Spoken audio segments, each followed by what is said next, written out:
Alright, and we are live. Good evening po sa inyong lahat mga kaguro. And of course, welcome back to Gurong Pinoy. Hello of course sa lahat ng members ng Team Skinner, ang mga inaalagaan natin for September of this year. And of course, kasama po sa ating pag-aalaga yung ating final coaching, which is all exclusive for the members of Team Skinner. No? So again, makakasama niyo po ako. Nandyan din po yung ating viral summa cum laude na si Coach June. And of course, our top one for March SPLE na si Coach Toto. Okay, so again, if you are still not a member of Team Skinner, very easy to become a member. Just send a message to our Facebook page. Kung saan po kayo nanonood ngayon sa ating Facebook page, it is the same page na kung saan po kayo magsisend ng inyong message. Now again, by next Wednesday na po, mag-uumpisa yung ating final coaching with our pre-board for General Education on August 9th. Then pre-board for Professional Education on August 11th. Then of course, dire-diretso na po yung ating final coaching. You can see all the schedules for the month of August on your screen right now. Kasama na din po yung ating majorship pre-board, which is going to be this weekend.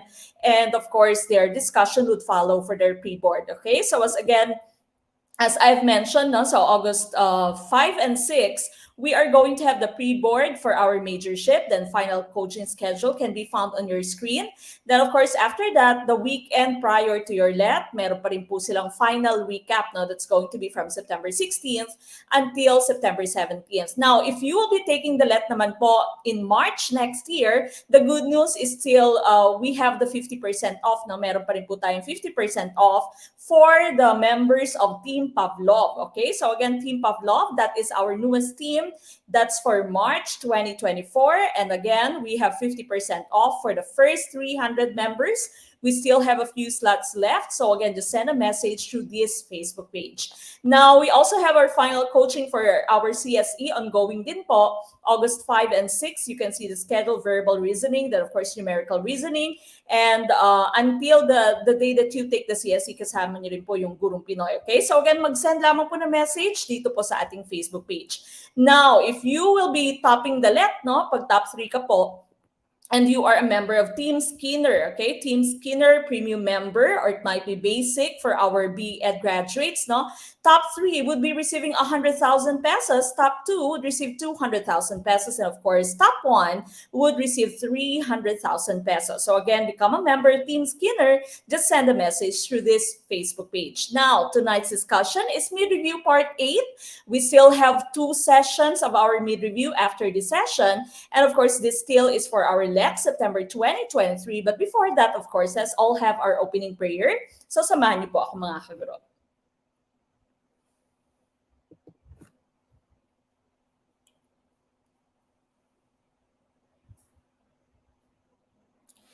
Dear Lord, I come to you to ask for your guidance and direction in this study session. I ask that the Holy Spirit fill me with strength, creativity, and understanding to get through my studies without difficulty or sin.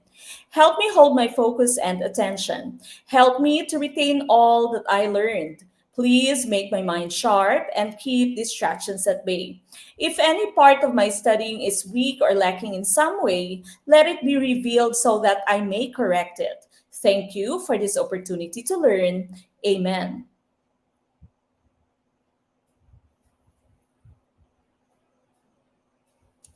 All right, now once again, this is mid-review part 8. Kindly like, love, and share our video. You may also start a watch party. And of course, thank you for those of you who are tagging your friends. We will be starting in a few minutes, okay? All right, good evening. Batiin ko lamang lahat ng ating mga kaguro who are watching right now, no? And of course, kung saan pa po kayong panig ng Pilipinas, sana po hindi na masyadong maulan, wala ng bagyo, no? And of course, please stay safe and healthy. And maaaring yung iba sa inyo ay nasa ibang bansa, no? Good evening, Mamek, watching from Coronadal South, Cotabato. Okay, mamaya daw siya pupunta ng birthday party, wala pang naluto. Okay, dito muna ako sa Gurong Pinoy. Okay, so pakibati po, happy birthday, Carl. Hello, Carl, happy birthday. That's coming from Sir Jason Cardenas. Good evening, good evening. Okay, so good evening po sa inyong lahat. Again, tonight po is mid-review part 8 from Gimba, Nueva Ecija, Ma'am Riza Pagaling. Okay, good evening po. Ngayon lamang naka-on time, always late, si Ma'am Malipot Mitch. Hello po, good evening, welcome. Ma'am, a Facebook user from Dilasag, Aurora Province. From Isabela, Ma'am Christina Turo. Good evening po. From Tuguegarao City, Sir Jomel Maborang. Good evening. From Bukidnon, Ma'am Maggie. Okay, so again, good evening po sa ating lahat. I hope we are ready, no? So please make sure that you have your pen, paper, your pencil, no? If you'll be needing to take down some notes. But again, if you are a member of Team Skinner, nasi-share po sa inyo, no, yung ating pong full-length video, dire-diretso po, pwede po yung i-replay. And of course, my PDF, no, yung PowerPoint presentation po na aking ginagamit ay ina-upload po right after our discussion. All right, we start with question number 1. Number 1, Mrs. Valdez asks her grade 10 class to read biographies, encyclopedias, history books, and the like during their free time. She is a believer of what philosophy? Would this be letter A, social reconstructionism, letter B, behaviorism, letter C, perennialism, or letter D, essentialism, isms of education? One of the most favorite subjects of the LET, no? Pero in the previous let, medyo kakaunti yung ating nakikitang isms, no? Hindi natin alam.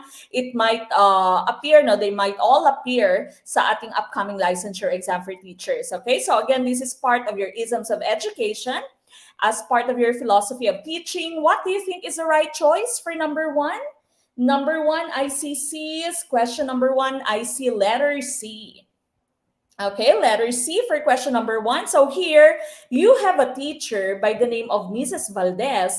At sabi ni Mrs. Valdez sa kanyang mga grade 10 students na magbasa kayo ng biographies. Okay, biographies, it's about the life of a person, encyclopedias and history books, and the like during their free time. And so the question is, ano kaya yung philosophy of teaching ni Mrs. Valdez? Anong school of thought yung kanya pinapaniwalaan? Would this be letter A, social, reconstructionism, letter B, behaviorism, perennialism, letter C, or letter D, essentialism? I see a lot of letter C's at sabi ni Facebook user from the great books, no? And that will be the right choice. Letter C, perennialism po ang ating hinahanap. Let's take a look at our next slide. Okay, so here are the different isms of education. Sana po klaro. And of course, this graphic came from our page. No? So nakapost na po ito sa ating page. These are some of the most common isms of education. So the first one that you have here is essentialism.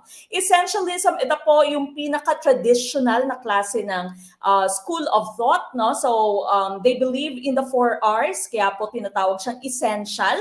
Teach only what is essential. Teach only what is important. Okay, so walang hindi masyadong marami, no, hindi masyadong congested ang curriculum. 4 hours lamang, no, reading, writing, the arithmetic and and right conduct. Yan po yung 4 hours natin. And of course, since this is a traditional school of thought, they believe na one way lamang yung learning. When we say one way, the students would only be learning from the teachers. The students do not learn from each other, and the teacher does not learn from the students. Yan yung sinasabi ng essentialism mo. Attendance is taken, no? And then of course they also believe in long school days. Okay, so long school hours, long school days. That will be essentialism for you. Perennialism, ito po yung ating kaninang choice, no? Teaching using the great books. When you say great books, these are the classics. No? Kung ano yung mga naging uso dati, kung ano yung mga naging effective dati, effective pa rin until now. Kaya siya tinatawag na great books. No? Yung mga magaganda, yung mga effective na libro dati, yung mga classics, yan pa rin yung ginagamit until now. No? Yan pa rin yung dapat gamitin until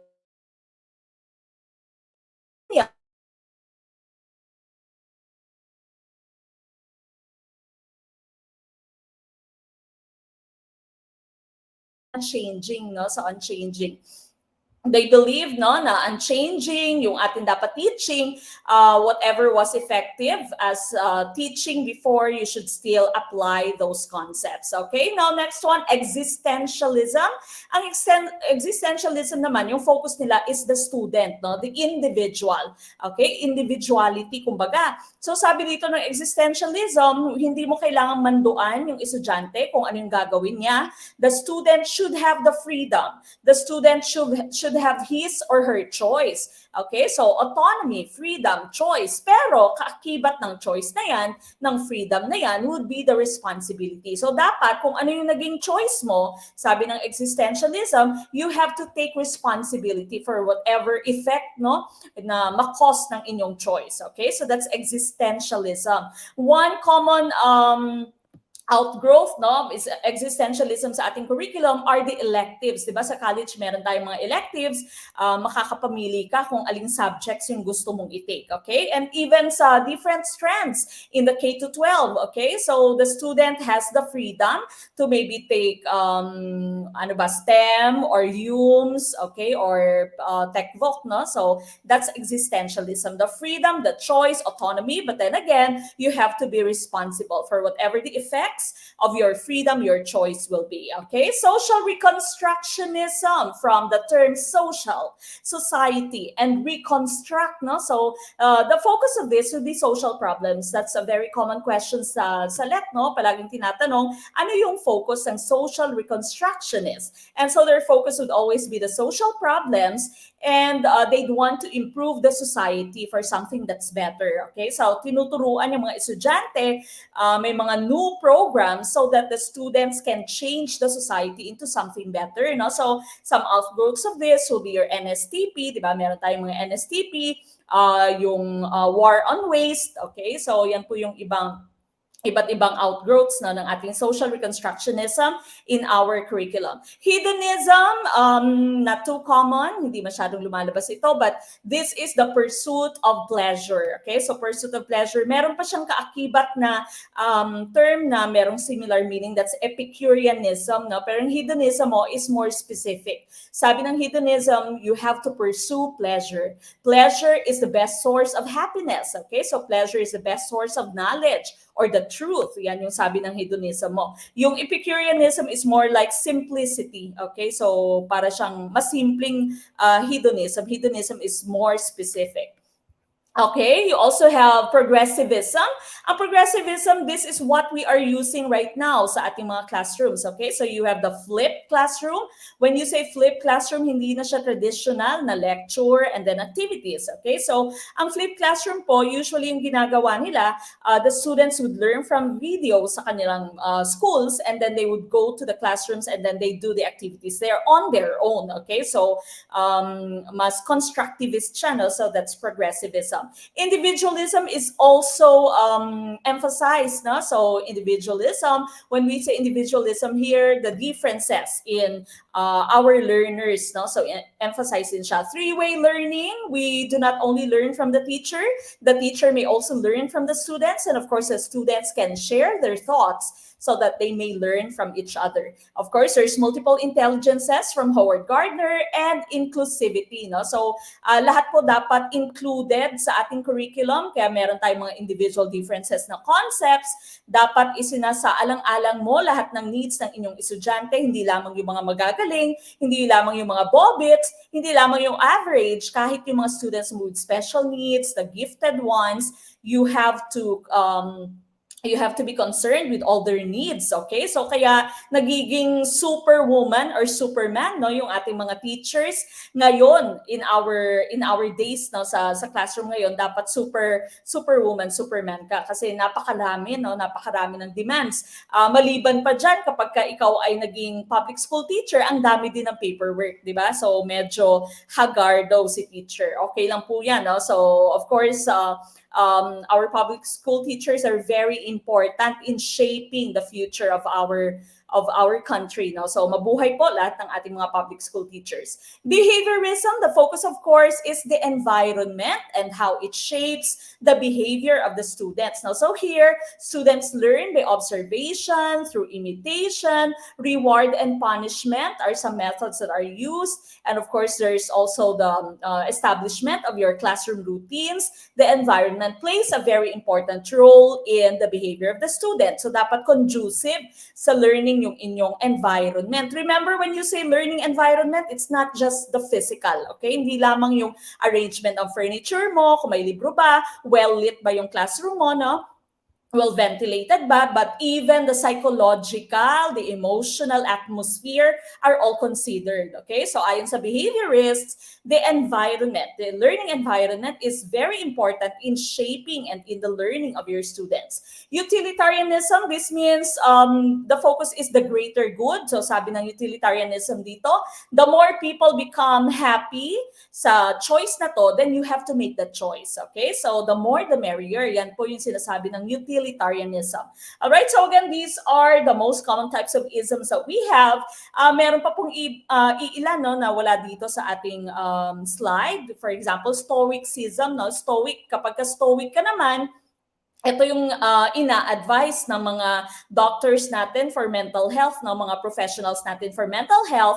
Sabi sa mental health, para daw magkaroon ka ng mental health, you have to, or a healthy mental health, you have to be a stoic. Ano ba yung ibig sabihin ng stoicism? You have to accept what you cannot change. Change what you can. Pwede mong palitan, pwede mong i-change, pwede mong i-improve kung anong kaya mong i-improve. Pero yung mga bagay na hindi mo na kaya, just accept them. For example, ikaw, yung feelings mo, di ba? Pwede mong i-improve, pwede mong i-control, pero yung feelings niya, kung ayaw na niya talaga sa'yo, no, wala ka na magagawa. So, wag nang i-push, di ba? Sabi ng stoicism mo, control what you can, change what you can, but let go and accept those things that you cannot change. Okay? Aray, ang sakit. Number 1 pa lang po yan. All right, so again, these are the different isms of education, but our choice is letter C, perennialism, for question number 1. We go to question number 2. This comprises flexibility, initiative, social skills, productivity, and leadership. Would this be letter A, media skills, letter B, learning skills, letter C, literacy skills, or letter D, life skills? What is our choice? Number 2. Ma'am Marivic Maluyan, super blessed kami, Mamek. Super thankful kay God kasi sa Gurong Pinoy, refresh po ang aking isip kasi nagtapos ako noong 2015 po. Sa tagal kong di pumasa, thankful ako kasi nakilala ko ang channel na ito po. Maraming salamat. And of course, pag iigtingin pa natin, Ma'am Marivic, no? Sisiguraduhin nating masusungkit na yung 3 letra by the end of or before the year ends ay LPT na po tayo. Okay, what is our choice number 2? Sir Mike, Lionel Catalonia, Gen Ed Science, meron po tayo sa ating final coaching and sa classified files. Okay, so abangan niyo po yan. Wow, may nakarelate sa stoicism. Change what you can, accept what you can't. Number 2, I see letter D sa ating comment box. Letter D. Again, kindly like and of course share our video po. You can also support us by sending us stars sa ating Facebook page. And of course, super chat, super channels, super stickers naman po sa ating YouTube channel. Okay, letter D, letter D. The correct choice here would be letter D. No, flexibility, initiative, social skills, productivity, and leadership are all part of your life skills. Okay, ito po yung ating 21st century skills. These are for the students, no? These are for the citizens. Okay, so ang dami pong lumabas ng items na to sa previous let, no? March 2023 na let, marami pong lumabas sa ating 21st century skills, both the side, no? Sa side ng students at sa side ng teachers. So this graphic again is from our Facebook page, no? So make sure that you are following our Facebook page so that tawag dito, ma-inform po kayo kapag meron tayong bagong mga post. All right, so here you have 3 different bulk of skills, no? So first one, learning skills, more on cognition yung learning skills, of course. You also have literacy skills and life skills. Ito yung ating hinahanap. Ang learning skills mo, meron kang critical thinking dito, may creativity, collaboration, and communication. So critical thinking, dapat you should be able to find solutions to different problems, no? So you have to think critically, you have to think deep, no? Para masolusyonan mo yung mga problema. Yan po yung ibig sabihin ng critical thinking. Creativity, you have to think outside the box. Dapat innovative ka, no? Meron ka mga naiimbento na bagong solusyon. Collaboration, you have to work with others. You have to be able to work with others. Then, of course, you have communication. You should be able to talk to other people. Literacy skills naman, this is more on your ICT, no? So, information, understanding of facts, figures, statistics, and data. Media, understanding of the different methods and outlets in which information is published. Then, of course, you also have technology, the understanding of the different technology that we now have. So, again, literacy skills is more on the use of your ICT. And your life skills naman, ito yung ating hinahanap. You have flexibility, leadership, initiative, productivity, and social skills. When you say flexibility, you may be able or you should be able to deviate from your plan. Kung hindi nasunod yung plano mo, you should have a contingency plan, no? Dapat meron kang buffer, meron kang second plan, no? Meron kang gagawin kahit na hindi nasunod yung plano mo, alam mo kung paano remedyohan, di ba? Leadership, you have to be able to motivate the team to accomplish the goals. Initiative, you should be able to start plans on your own. Then you also have productivity, dapat efficient ka, di ba? Dapat productive ka, hindi dapat petics, hindi dapat nagpo-procrastinate, no? Social skills, you should be able to meet with others for mutual benefit. So again, these are all part of your life skills. Sometimes this can also be called your soft skills, okay? Kasama yung mga communication, collaboration mo, no? Soft skills. Ito yung mga hindi na ituturo sa school, but they are very important and they become very effective, no? Once you go to the workforce or to the field, no?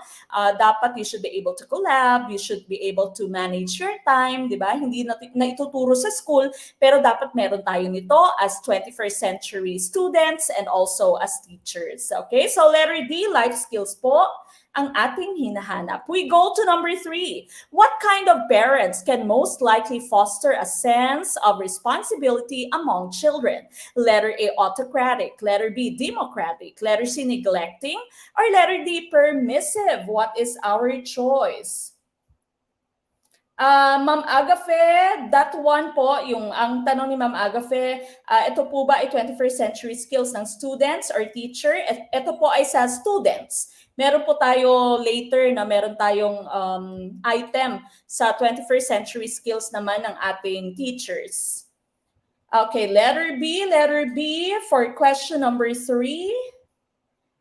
Watching from, nawala na yung comment ni Ma'am or ni Sir. Okay, ayun, watching from Colombio, Sultan Kudarat, Ma'am Ginaline Pelez. Good evening po, Ma'am. Habol po tayo. All right, number 3, I see letter B is the kind of parents that can most likely foster a sense of responsibility among children. If you'd want your kids, for those of you who are already parents, if you'd want our kids to be responsible, what kind of parents should we be? The correct choice here is democratic. Okay, so remember the 4 types of your parents, no? The 4 parenting styles. Ang autocratic mo dito is authoritarian. Okay, so authoritarian po yan. Remember, between your authoritarian and authoritative, bad po si Arian. Okay, so this one is negative and authoritative naman is positive, no? Ang democratic, of course, this one would be your authoritative. Parehas po sila ng authoritative.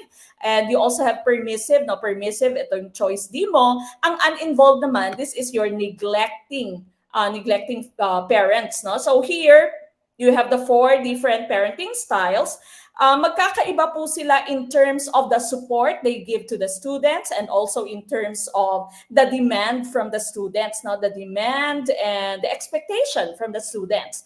So here, ang inyo pong authoritarian and authoritative, parehas po silang mataas yung demand or mataas yung expectation from the students. They want the students, they want their kids to excel, for example, no, excel sa kanilang klase, maging valedictorian, maging with honors. Okay, so authoritarian, authoritative, parehas po in terms of the high demands and high expectations. Yung pagkakaiba, yung authoritarian mo is focused on punishment over discipline, okay? Focus on obedience and punishment over discipline. Walang masyadong warmth ang parent, walang love masyado, walang support masyado, okay? So high expectations but very low support. Yan pong authoritarian. Ang authoritative mo naman, high and high, no? So high expectations, high demands, pero high din sa support, okay? So we all want to be, or we all need to be authoritative parents, no? Or democratic parents, okay? So create positive relationship, but also enforce rules. Now, your permissive and uninvolved naman, parehas sila in the way that they have low demands or low expectations from their kids. No? They do not expect that the kids do well in school, walang demands, walang expectations, walang responsibility yung kids. Pero yung permissive mo is high on support and love. Okay? So, these are parents who do not enforce rules. Kids will be kids, no? So, they love their kids so much that there are no rules that are enforced, no? And wala ding demands, wala ding expectations. They're kids, just let them be. Sabi ng permissive mo, no? So, these usually are the types of parents that can create spoiled kids. Okay? So, kapag ka ikaw naman, as a teacher, no, masyado kang friendly, may mga question po sa left na katulad nito, no? If you are a teacher who is too friendly, a buddy-buddy sa inyong klase, no, sa inyong estudyante, anong klase ng teaching style or parenting style yung inyong pinapakita? And so the choice there would be permissive. Okay? So permissive ka. Wala kang demand, wala kang expectations from them, you don't have any rules enforced, no? So you would fail in classroom management. Hindi po pwede yan. Ang uninvolved naman, as I've mentioned, no, low po yung expectations, walang demands, walang responsibilities yung bata, at wala ding support, walang love, walang warmth, no? So uninvolved, walang pake ang parent, no, neglecting yung parent mo dito, no? So neglectful or neglecting parents. So provides little guidance, no nurture, or no attention sa mga bata. Okay? So kawawa yung bata dito. Alright? So again, letter B, democratic or authoritative po yung ating hinahanap for number 3. We go to question number 4. They display skills in planning, implementing, and managing learning programs. Which career stages or career stage of a teacher is this applicable? Letter A, beginning teachers. Letter B, distinguished teachers. Letter C, highly proficient teachers. Or letter D, proficient teachers. Ano po yung ating hinahanap?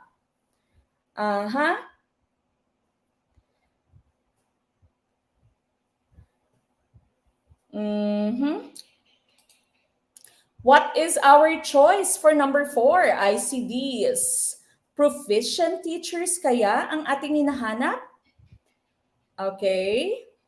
Proficient teachers ang choice ng ating mga kaguro. Tama kaya ang letter D? Okay, so they display skills in planning, implementing, and managing learning programs.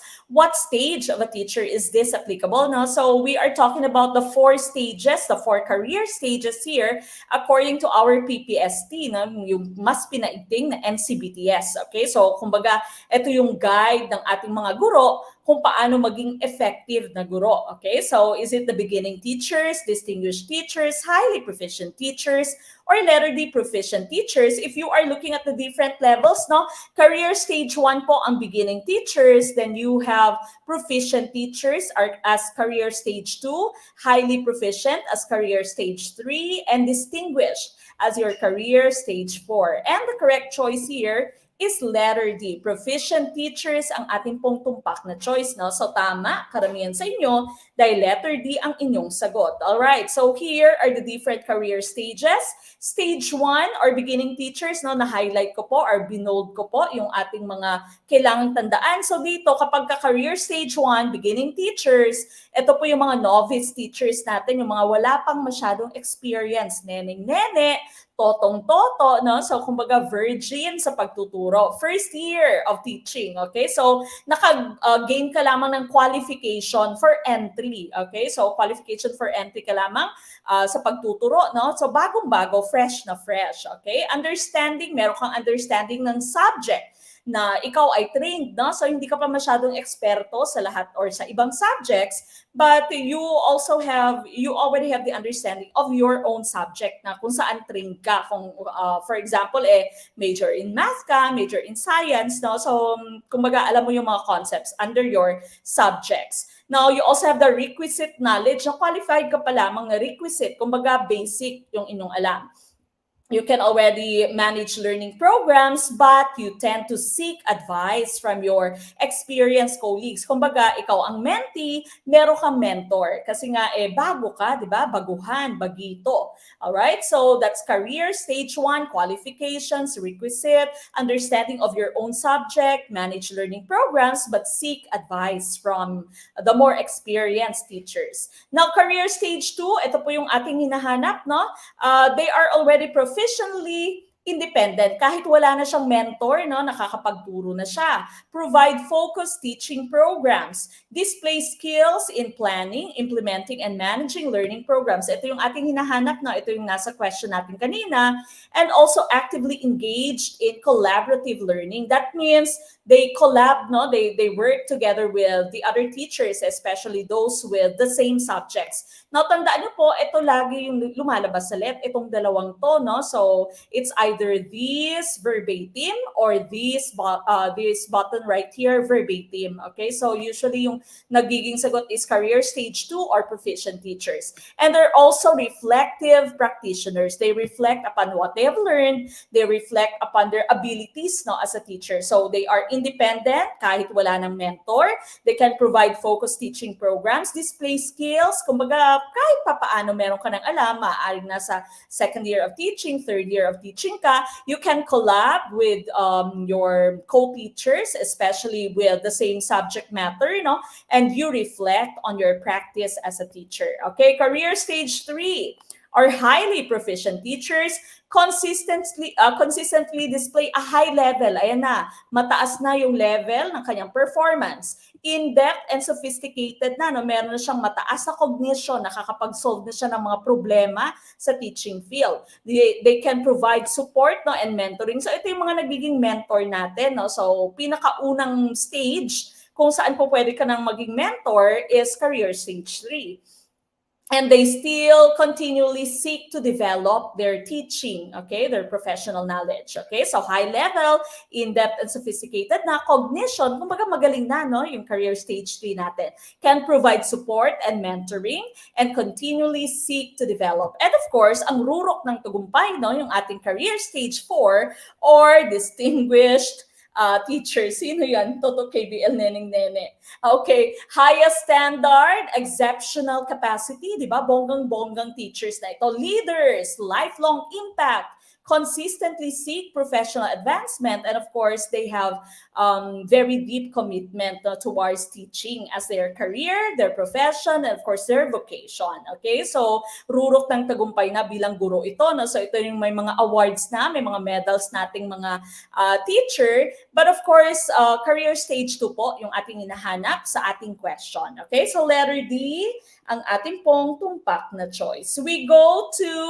number 5. The main goal of primitive education is blank. Letter A, to strengthen military and individual excellence. Letter B, for religious education. Letter C, for conformity and survival. Or letter D, realization of national ideas. What is our choice? For number 5. Ayun, sabi ni Ma'am Agafe dito, yung mga coordinating teachers po, yes, dapat nasa stage 3 na sila. No? Stage 3 and stage 4. Okay, so tama po yan. Wala namang duration yung question dito ni Ma'am Johara. Ma'am Johara Pakil Abdullah, are there any particular duration of years po ba for each career? Wala po, no? Depende sa inyong kagalingan, no? Sa pagkatuto mo. Okay, so meron namang fast learner, no? Mabilis matuto. Siguro kahit nasa second year of teacher, nakakapag-mentor na, no? But of course, the usual is that the longer period you stay in teaching, in the teaching field, no? The more you become an expert. Okay, so it is very common, it is ordinary na talaga mahihirapan ka the first year of teaching. No? Lahat po tayo pinagdaanan yan. Lahat kayo pagdadaanan yan. No? Parang ang bobo-bobo mo kapag ka first year of teaching mo. Wala ka masyadong alam kasi akala mo, basta master ko lang yung concepts, no, sa aking subject, carry ko na to. Pero pagpasok mo pala sa classroom, di ba, hirap na hirap ka kasi you are going to manage siguro 40 students, no, in average. And of course, classroom management plays a very important role. So dapat alam mong kung paano i-manage yung classroom at hindi siya, usually classroom management, hindi siya na ituturo. Okay, so you have to experience it para ikaw ay matuto. Okay, number 5, letter C. Ang ating tumpak na choice or yung choice ng karamihan is letter C. Tama kaya ang letter C? Now, what is the main goal of primitive education? Ayan, sabi ni Sir RV Valencia, Kapungka, teacher here in Thailand. I agree po, tama. Okay, letter C ang inyong choice, and of course, letter C is tumpak, no? So here, we see the development of the Philippine educational system from the different periods, no? So yung ating primitive education, nandito po siya sa pre-colonial. Remember, ang ibig sabihin po ng pre-colonial, bago dumating yung ating mga colonizers, bago dumating yung ating mga mananakop. So primitive period, no? Primitive time, okay? So pre-colonial, it is just for survival, conformity, and enculturation. Remember, enculturation is learning our own culture. Okay, so just to survive, hunter-gatherers pa kasi sila, di ba? From hand-to-mouth existence. Wala pang masyadong agriculture, for example. No? So just to conform, when you say conformity po, you follow the rules. You follow what other people would do. No? So survival, to follow the rules, to follow what other people would do, and of course, to learn your own culture or enculturation. That's during the pre-colonial period. Of course, Spanish period, their focus was religion. Okay, so spreading Christianity, yan po yung focus nila. American period, to teach democracy. And of course, they've used English as the medium for instruction. Kaya kung inyo napapansin, yung mga lola natin, no, meron pa mga surviving lola, yung mga lola nating under sa mga Amerikano, dati ang gagaling nila mag-English, okay? Because, of course, they learned from native speakers, all right? So Commonwealth period, you can remember, this was under Manuel Quezon, no, yung ating transition period when we were partially independent, diba? Tinuturuan tayo kung paano maging independent. The stress here is to develop moral character and civic conscience, how to become good citizens. Japanese period, the stress is on the dignity of manual labor. They eradicated the use of English, and of course, they propagated the use of Nihongo. Okay, so Japanese, ayaw nilang gamitin yung English, no? They said, we are all Asian brothers, so dapat we have to love Asian culture, do not use English. Yan po during the Japanese period. Third Republic, the full realization of democratic ideals, promotion of equal education for all. New society, this was after na ng Third Republic mo, national development, bilingual education, and values education na sinimula ni President Cory Aquino. Then of course, the 21st century, the goal is to provide knowledge, skills, and values to become self-reliant, productive, and patriotic citizens. Okay? So iba't iba po yung naging goal, yung naging ano tawag dito, yung naging focus, no, ng iba't ibang period sa ating educational system. Alright? So sana po na maaalala natin ito at mas sadihan, no, balikan later kapag ka medyo blurry pa, kapag ka medyo confusing pa. Alright? But then again, our choice there was survival and conformity. We go to number 6. What is a concept that refers to the reduced function or loss of a specific part of the body or an organ? Letter A, impairment. Letter B, handicap. Letter C, disability. Or letter D, none of these. Okay, what is our choice for number 6?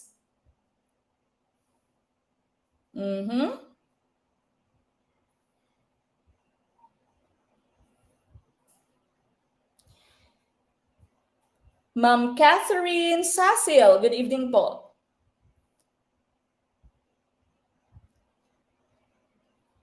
Okay, what is our choice for question number 6? Number 6 na po tayo, letter A.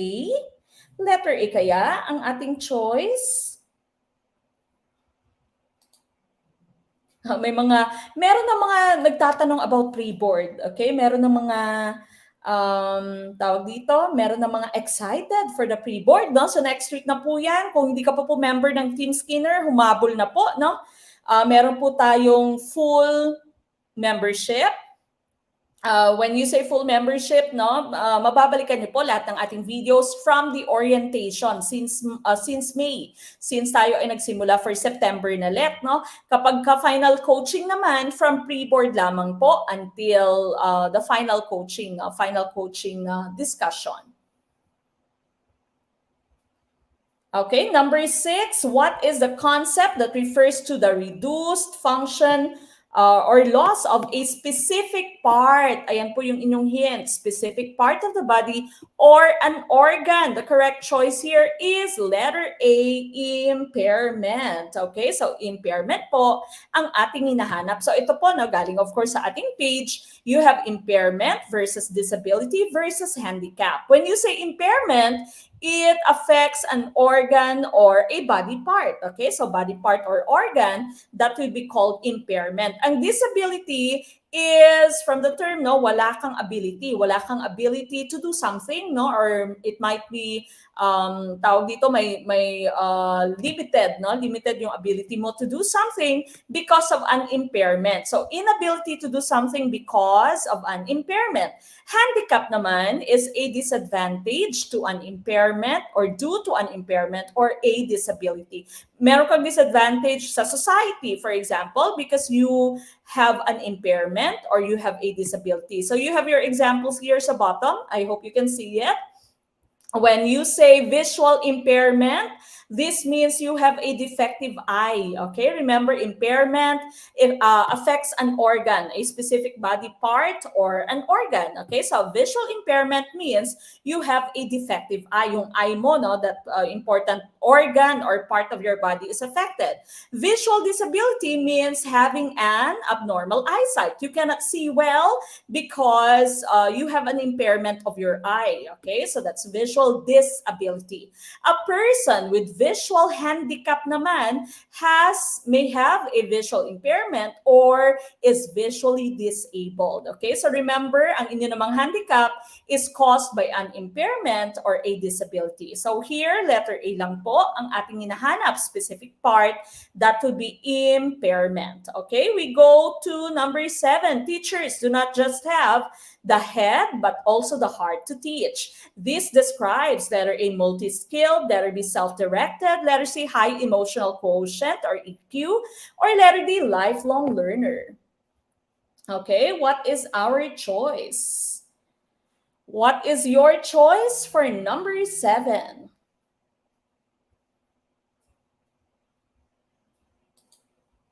Okay, number 7, letter C, ang aking nakikitang choice ninyo. Letter C kaya is tumpak for number 7. Teachers do not just have the head, but also the heart to teach. This describes, the correct choice here, of course, is letter C, no? High emotional quotient. Hindi ka lamang marunong magturo, pero you also have the heart to teach, okay? You care for your students. You empathize with your students, okay? So letter C, high emotional quotient, yung ating hinahanap. So ito na po, no, kabahagi siya ng characteristics of a 21st century teacher. Kakapost lamang po nito sa ating page, no? So these are the different characteristics para maging effective kang teacher sa 21st century. So first, you should be multiliterate, okay? When you say multiliterate, you should know the different technologies that you can use in teaching, okay? So that's multiliteracy. Remember your literacy skills kanina, no? Sa 21st century skills mo, literacy skills means your ICT skills, okay? Next one, multi-specialist. You don't only know about your subject, but you also know the other subjects, okay? So meron ka ding alam sa iba pang subjects at multi-specialist. Multi-skilled, you can facilitate and organize group activities. Hindi ka lamang marunong magturo, pwede ka ding mag-conduct, no, ng group activities, mag-facilitate ng group activities. So you can also be a facilitator. Self-directed, you initiate action so that the goals can be reached. It might be the goals of your students, it might be the objectives of student learning, or it might be the goals of the school as a whole. No? So self-directed, you have the initiative. Lifelong learner, you believe that learning is a lifelong process. Learning never ends. Flexible, you can adapt to various types of learners, no? So hindi ka nakakahon, you know how to adjust, no? That's flexibility. Meron din tayo niyan kanina sa ating 21st century skills ng ating estudyante. Creative problem solver, you have innovative ideas, and you also can find effective solutions. Okay, so creative problem solver ka. Critical thinker, you encourage your students to think deeper and to probe, to investigate, no? Hindi lamang low-level thinking skills yung inyong tinuturo sa inyong estudyante, pero dapat they should also be able to criticize, to judge, no? To analyze. Dapat high-level yung mga thinking skills na ating tinuturo sa ating estudyante. Passionate, you should have the passion to teach. Okay, so dapat you are ignited by your drive and your eagerness to teach, para din of course ma-make sure mo that your students are learning from you. And of course, high EQ, ito yung ating hinahanap, you should have the heart to teach. Okay, so not only the brain, not only the head to teach, but also has the heart to teach. So again, these are the different characteristics of a 21st century teacher. Okay, so marami din po itong lumabas, no, sa ating LEP March 2023. Ayan, basahin ko lang. Sir Eman Regondola Moral. Mamek, salamat po na marami. Dati nanonood lang ako dito. Ngayon nakapasa na ako. March LEP 2023. Okay? Congratulations po. All right, next one. We go to number 8. This is used to assess multiple outcomes simultaneously or for multidimensional outcomes, and each dimension needs to be rated separately, resulting in multiple judgments about an object or performance. Would this be letter A, analytic, letter B, holistic, letter C, any of the two, or letter D, both of these? Okay, what is our choice? Number 8. I see letter A sa ating question number 8. So again, if you'd want to enjoy the full video, to replay the full video, to join our quizzes, our pre-board, our final coaching, to download all our files, become a member of Team Skinner, just send a message through this Facebook page. Okay, number 8, I see letter A's, and letter A is tumpak. No? So sabi dito, multiple outcomes simultaneously, multidimensional outcomes, each dimensions need to be rated separately, resulting in multiple judgments. Okay, so analytic po ito. No? These, of course, are the two types of rubrics that you have. No? So holistic, ang holistic mo, choice B, ang lahat po ng inyong criteria are evaluated simultaneously. Isa lamang yung grading skill mo. This cannot be your choice kasi dito sabi multiple outcomes, multidimensional, okay? Rated separately, okay? So multiple judgments. So hindi po siya yung ating choice. Analytic yung ating choice dahil dito sabi criteria are evaluated separately. Ayan yung termong separately, and there's multi-grading scale, multiple judgments. And so analytic rubric ang ating pong hinahanap.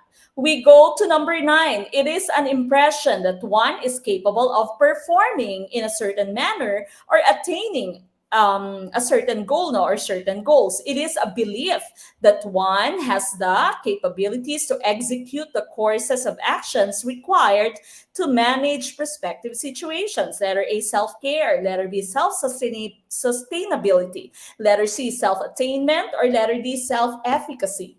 What is your choice for number 9? Okay, I see a lot of letter D's. Letter D for question number 9.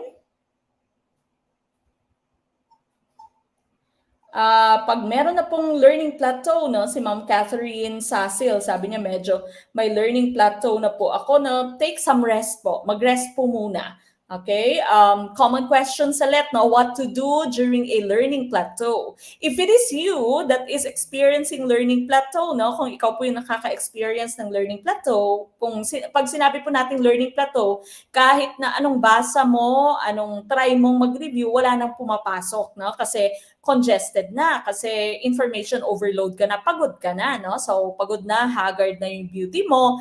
If you are the one who experiences a learning plateau, your choice would be take some rest, okay? So, magpahinga muna.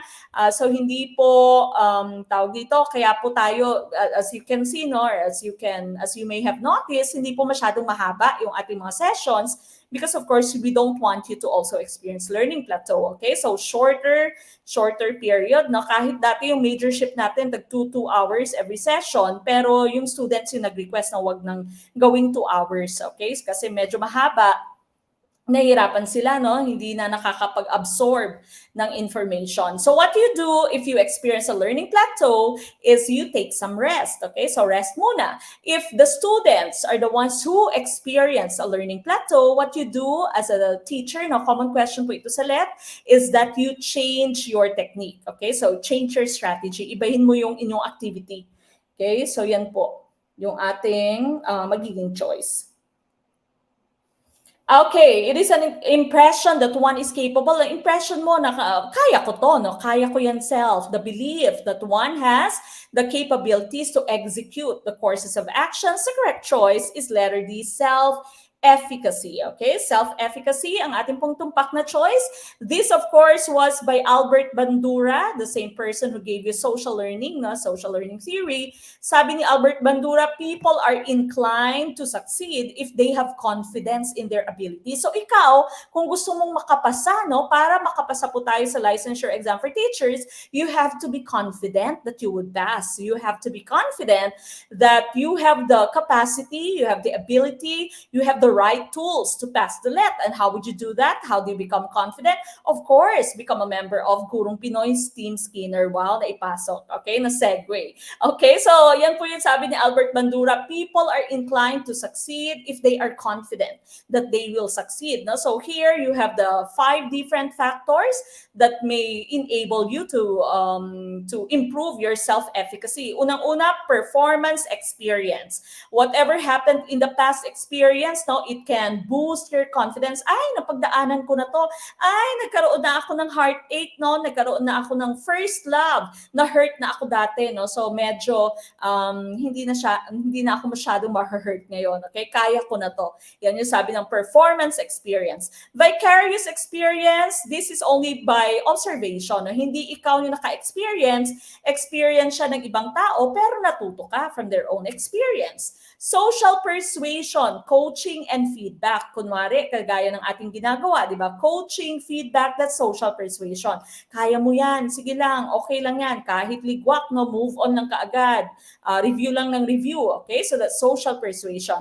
Imaginal experience, visualizations of future success, manifesting, okay? So hashtag manifest ang inyong imaginal experience. Ina-imagine mo na, kaya tayo may mga post na write your name with the letters LPT at the end, di ba? You have to manifest. You have to foresee. You have to visualize that you are going to be an LPT in the future so that you'll have the drive and of course the confidence na meron kang self-efficacy.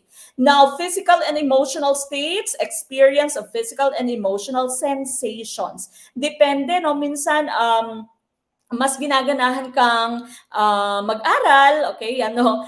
Physical, emotional sensations, kapag ka, of course, wala kang dinadamdam physically, and of course, kapag ka happy ka, kaya lagi yung aking advice, no, sabihin sa mga loved one, wag mo akong awayin, wag mo akong stress, because I am trying to prepare for the LET, okay? So, yan, hanap-hanap ng study buddy, okay, hanap-hanap ng inspiration, di ba? Dapat may inspiration. Kaya, we also strive hard to make your experience, no, your coaching and your review here fun and memorable. Okay, so we integrate jokes para of course mas enjoy tayo, no, at mas matuto tayo. All right, but then again, letter D po, self-efficacy ang ating hinahanap. Number 10, in this evaluation method, the emphasis is on the use of statistical tools to analyze and interpret data, qualitative, quantitative, surveys, and interview. What is our choice?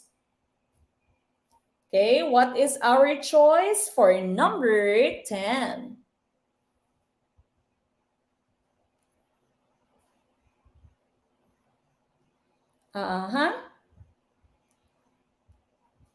What is our choice for number 10? Number 10, ICB. So again, I'm still inviting all of you. We still are open, no, for full membership para po mabalikan nyo lahat ng ating videos since the day that we started with our preparation for LET September. That was in May, no? So, dire-diretso from your orientation, lahat ng videos, lahat ng files, andyan po sa ating Team Skinner, Section A and B. Kung ayaw nyo naman po, kung hindi talaga kaya, you can also join our final coaching, no? So, from pre-board until final coaching, magkakasama po tayo. Okay, the correct choice here for number 10, I see letter B's, and that would be tumpak no stat tools. So that means, or this would give you an idea that you are dealing with numbers. Okay, qualitative, wala pong numbers, descriptions. Yung binibigay sa atin ng qualitative, no? Quantitative, ito po yung may numero. Okay, so quantities, numbers, quantitative data, surveys and interviews mo are both part of your qualitative, both tools, no, for research. Okay, so usually from qualitative sila.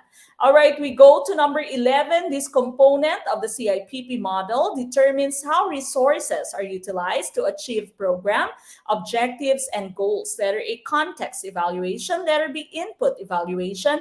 Letter C, process evaluation. Or letter D, product evaluation. What's your choice for number 11? Ano kaya ang tumpak na choice for number 11? Okay, what are we looking for? Number 11. Component of the CIPP determines how resources are utilized. Paano ginagamit yung